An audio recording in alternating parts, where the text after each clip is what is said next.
A man sentenced for a hit-and-run crash that killed a pedestrian, a St. George woman missing for nearly 3 months, and the overflow of the St. George Animal Shelter. You're watching St. George News at 5. Good afternoon, I'm Christy Langenheim. 21-year-old Joe Hernandez appeared in court for sentencing on January 31st for a hit-and-run crash that killed Miguel Redshirt in April of 2023. Hernandez faced charges including an accidental death and filing a false insurance claim.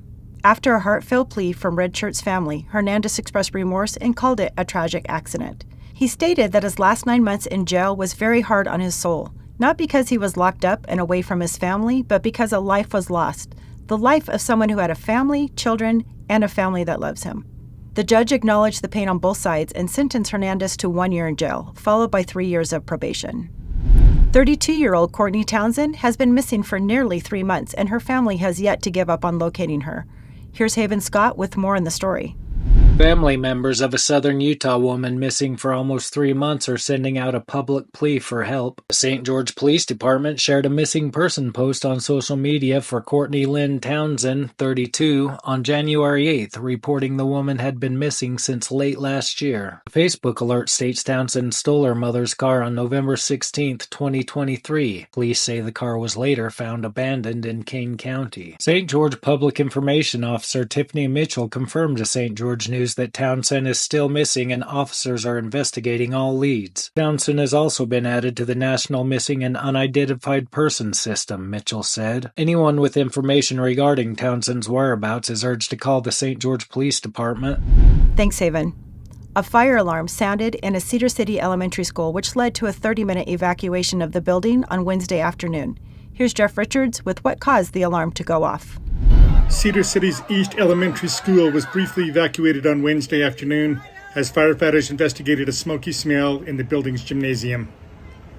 Cedar City Fire Captain Lowell Sorensen said an overheating motor in a rooftop swamp cooler was identified as the source of the problem. No injuries were reported and there was no damage to the building, he said, adding, "Everybody did what they were supposed to do." Thanks, Jeff. And now I'm going to send it over to Sheldon and Amy to give us an insight of some fun things going on this weekend in St. George.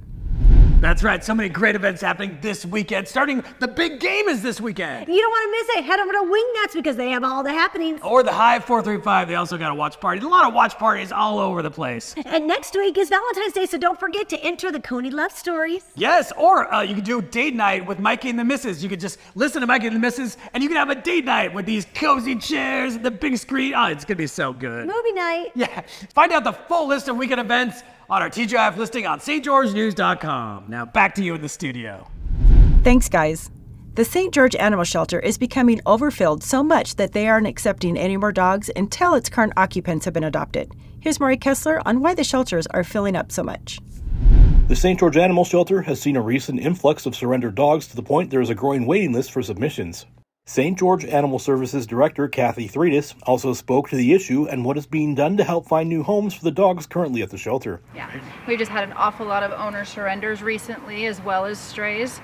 So once we get full, it just makes it difficult for us to help more people that are in need as well. Yeah, we have half-price adoptions for dogs right now, and we have several dogs that have their adoption fees waived. We have dogs that have been here a little bit longer. This is Luna. Luna is not quite a year old. She's a husky, fantastic personality. She's energetic. She's classic husky, really well behaved, super playful. She gets along with the other dogs. She gets along with other dogs. Cats? I don't know about cats. Yeah, not sure. She's a on husky. cats. We generally don't encourage that. An interracial marriage bill has recently passed through the Utah House and is headed straight to the Senate. Here's Stephanie DeGraw with more on the bill and what it means for the state of Utah. A bill passed the Utah House that will give peace of mind to those who may be in an interracial marriage, and now goes before the Senate legislative body. The sponsor of the marriage modifications, House Bill 0134, Representative Anthony Lubet, had this to say. I live in a very diverse district with various mixed race marriages, dating relationships, and this is an issue that was of concern to them because of the attention of the possible overturning of the Loving case. And so this bill would help give peace of mind that they will be able to know that if anything ever did happen, that our state law would protect their relationships. And now over to Cannon Seacrest with a look at some important basketball games going on in the region.